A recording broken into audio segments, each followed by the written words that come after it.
পরিবারকে একটা ধর্মীয় পরিবার হিসাবে গড়ে তুলবে। আজান একামত চলাকালীন কথা বলা যাবে না এবং খুতবা চলাকালীন কথা বলা যেমন হারাম, আজান চলাকালীন কথা বলা হারাম। খুতবা আপনি খুতবা চলাকালীন আপনি গান পর্যন্ত এদিক সেদিক তাকাইতে পারবেন না, খুতবা শোনা ওয়াজিব।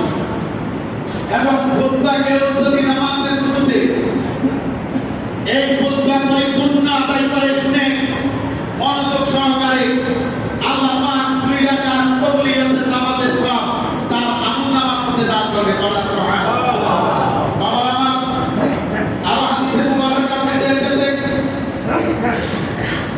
হাদিস শরীফের মধ্যে এসেছে নামাজের প্রথম কাতার হচ্ছে ফেরেশতাদের কাতার।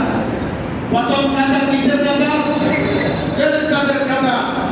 হাদিসে মুবারকার মধ্যে এসেছে বান্দা যদি জানতো প্রথম কাতারের সওয়াব তাইলে মারামারি যুদ্ধ লাগে প্রথম কাতারে আপনি সবার আগে বসে থাকতো। আজকে আমরা ওয়াজ হচ্ছে ওয়াজ শুনি, কারণ আমাদের ওয়াজ দিলের মধ্যে থাকে আগে আমরা যে বাকি সবাই কিন্তু বাড়ির মধ্যে ঘোড়ার মধ্যে লিপ্ত হয়ে যায়। যাদের ঘরে ইস্টার জলসা চলবে আজকে শুনিলেন ইস্টার জলসা জি বাংলা এবং হিন্দুদের অনেক কার্টুন আছে, হিন্দুদের অনেক কার্টুন আছে, এগুলা যাদের ঘরে চলবে ওই ঘরের মধ্যে রহমতের ফেরেশতা আসবে না, ওই ঘরের মধ্যে রহমত থাকবে না, ওই ঘরের মধ্যে কিয়ামত পর্যন্ত শান্তি আসবে না।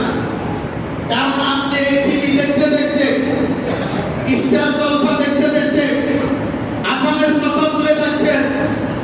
আপনাকে মসজিদের দিক আজান দিচ্ছে, আল্লাহ হাইয়া আল্লাহ সালাহ হাইয়া আল্লাহ বলা বলে আপনাকে ডাক দিচ্ছে আল্লাহর দিকে প্রত্যাবর্তন করার জন্য। আপনার খেয়াল তো দুনিয়ার ওই যে টিভির ভিতরে, আপনি কিভাবে বলবেন আপনার কে ডাকছে? আজকে যাদের ঘরে ইস্টার জলসা চলে, এই ইন্ডিয়ান বিভিন্ন চ্যানেল চলে, আমি অনুরোধ করব আপনারা এই চ্যানেলগুলো কেটে দিয়ে কোরআন